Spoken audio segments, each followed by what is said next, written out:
Do you believe that plaintiffs' lawyers are good people? I do. By and large, I do. Like any profession, there are bad apples and good apples. There are some defense lawyers I really like, and they're honorable people. But plaintiff lawyers, to me, mostly fit in with the helping professions. I mean, most plaintiff lawyers become lawyers because they want to help people. They may be good or bad at their job. They may be successful or not, rich or not. But at bottom, they've chosen a profession where people who've been hurt somehow, whether it's a physical injury or whatever kind of harm they've suffered, some problem they've got, and they go to a stranger and say, I can't solve this, will you please help me? And that lawyer says yes.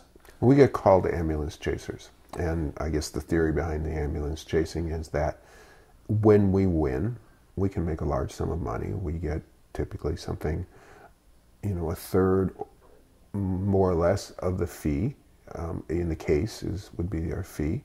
Don't we have an incentive to distort the truth? I don't think so, because there's at least 10 people in the room on the other side trying to catch us. So, ambulance chaser, that's a defense industry word. That comes from the Chamber of Commerce. And if you flip that over, what are defense lawyers then?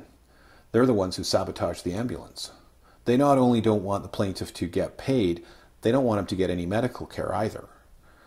So it's not the same.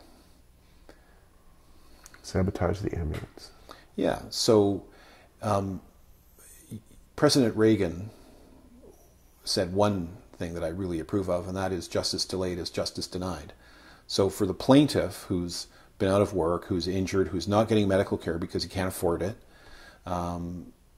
every day that goes on is an ordeal. And the defense therefore tries to delay, knowing that eventually many plaintiffs will just lose heart and will settle for peanuts. And if people understand what a lawsuit's about, then they won't believe the defense lies. And a lawsuit is about someone stole from you.